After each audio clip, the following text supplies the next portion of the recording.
दोस्तों आज की इस वीडियो में हम बहादुर कहानी का सारांश पढ़ेंगे। और दोस्तों क्लास 12 हिंदी के लिए बहुत इंपॉर्टेंट है, क्योंकि ये लगभग हर साल 5 नंबर में इस कहानी का सारांश पूछा जाता है। ठीक, तो चलिए वीडियो को स्टार्ट करते हैं। अमरकांत जी द्वारा, मतलब अमरकांत जी ने ये इस कहानी को लिखा है। तो अमरकांत जी द्वारा लिखी कहानी बहादुर एक मध्यम वर्गीय परिवार में नौकर के साथ परिवारजनों द्वारा किए गए अत्यधिक कटु व्यवहार की कहानी है। यानी कि एक नौकर है, उसकी उस पर आधारित ये कहानी है।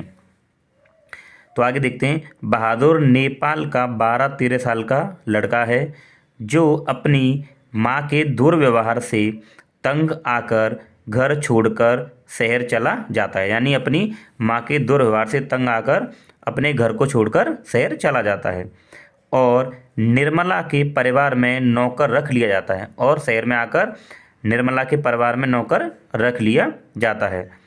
निर्मला और उसका परिवार बहादुर के प्रति पहले तो अच्छा व्यवहार करते हैं, परंतु धीरे धीरे कठोरता बरतने लगते हैं। यानी कि शुरुआत में जब बहादुर उनके घर काम करने आता है तब तो उसके साथ वो अच्छा व्यवहार करते हैं, लेकिन धीरे धीरे उसके प्रति वो अपने व्यवहार को बदल देते हैं और कठोरता का व्यवहार करते हैं। इसके बाद आगे देखिए। परंतु धीरे धीरे कठोरता बरतने लगते हैं। वह घर का सारा कार्य करता है, यानी कि सारे कार्य को बहादुर ही करता है। इसके बावजूद उसके साथ गाली गलौज से मारपीट तक नौबत आ जाती है। जिनको उसको गाली गलौज भी जाती है, उससे मारपीट भी की जाती है। झूठी चोरी का इल्ज़ाम लगाकर उसे अपमानित किया जाता है। यानी उस पर झूठी चोरी का इल्ज़ाम भी लगा दिया जाता है परिवारजनों द्वारा और पीटा जाता है। अंततः बहादुर घर छोड़कर चला जाता है और इस मारपीट से वो क्या है, घर को छोड़कर चला जाता है। अब परिवार के सभी सदस्य उसे ढूंढते हैं। क्यों ढूंढते हैं? क्योंकि कारण क्या है कि सब आराम के आदी हो चुके थे। यानी कि परिवार के जितने सदस्य सब आराम के आदी हो चुके थे, क्योंकि सारे काम को बहादुर करता था।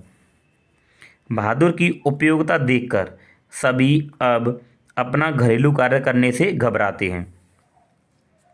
आगे देखिए। बहादुर के घर छोड़ जाने से सभी पश्चाताप करते हैं। यानी कि बाद में वो अपना पश्चाताप करते हैं तथा अच्छा व्यवहार करने की सोचते हैं, और वो सोचते हैं कि उसके साथ हम अच्छा व्यवहार करते। परंतु अब पछताए होत क्या, जब चिड़िया चुग गई खेत। अब पछताने से क्या होता है कि जब, यानी इसका तात्पर्य यहाँ ये है कि अब पछताने से क्या होगा, क्योंकि बहादुर तो छोड़कर चला गया था घर को। इससे आगे देखिए। बहादुर से सहनशीलता और स्वाभिमान की भावना कूट कूट कर भरी हुई है। यानी बहादुर में सहनशीलता और स्वाभिमान की भावना कूट कूट कर भरी हुई है।